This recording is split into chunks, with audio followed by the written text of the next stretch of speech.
The VAPA Foundation is a local nonprofit that works to increase the quality of art education inside San Diego Unified School District classrooms. And with classes now underway for the fall semester, VAPA Executive Director Michael Camacho is here for more on the work they are doing for the community. Michael, thanks for joining us. Thank you so much. So I'm super excited to dive into this because I don't think people realize that there's not specifically an advocate in the classrooms really trying to push for art education. So step people through just the work that you've been doing and what really VAPA is pushing for. Yes, of course. So the VAPA Foundation is here to enhance the quality of and access to art education in San Diego Unified School District.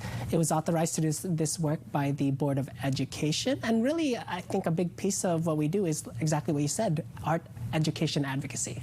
And when it comes to that, I mean, talk through what are the things that, is it getting, instruments in a classroom? Is it, curriculum based? What is the real focus there when it comes to making this accessible?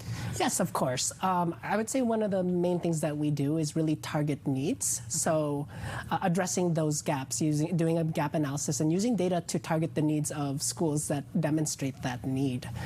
So I would say that, yes, we do bring things like instruments in the classroom. We bring things like costumes. We bring things like artist residencies in the classroom. That's incredible because, again, I'm sure each school has their own specific needs. Being able to go in and analyze that probably makes a huge difference. Yes, exactly. For example, during COVID, one of the things we did was do an art supply drive and send art supply kits to kids who needed art supplies to complete their homework. And that was something that they could do from home, I'm sure, too, if they were doing online learning versus being in a classroom. Yes, exactly. That's fantastic. Well, I know that there has been a grant that was awarded.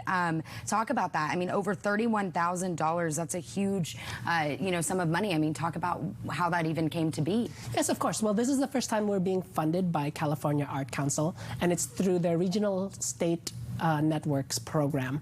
So what it actually allows us to do is double our impact in terms of the micro grants that we provide teachers. So what happens is teachers throughout the district, you don't have to be an art teacher, you could even be a regular, let's say a math teacher. If you want to bring arts or art enhancement into for your students, then you can apply for this grant. Like I said, you could apply for things like artist residencies. For example, bring in, Malashok dance to teach a master class. Wow. You could apply for ukuleles for a music class for your students. You could apply for like professional development. One of the things we did was send a teacher, like a dance teacher, out to New York to learn from one of the best ballet schools and bring that knowledge back here. What a fantastic wide array of opportunities that this has the potential to bring teachers. So correct me if I'm wrong, is this something that maybe if a teacher's listening right now, they can go online and apply for that to be selected potentially? Yes, so any teacher in San Diego Unified School District, doesn't matter what grade level you teach, you can apply for this grant. Wow, fantastic. Okay, so one last question here for maybe people who aren't teachers, but they see just how necessary this is, the good work that you're doing, and they want to continue that.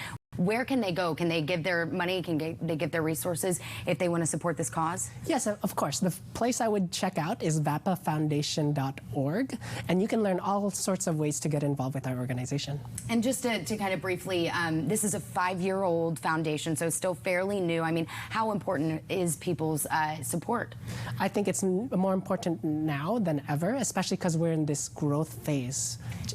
Growth phase, and also in a time when we're seeing kids coming back to the classroom for the first time after pandemic, of being isolated and alone. And I can imagine arts is a perfect way to really bridge the gap between those emotional and social skills as well. Yes, of course. I definitely think that, if anything, COVID showed us and demonstrated how necessary art education is as part of a complete public education. That is just fantastic. Well, we appreciate all the hard work that you're doing and the rest of your team, and we will, of course, push everybody to your website to learn more. So thanks again for coming in tonight. Thank you so much, Hunter. All right, so to others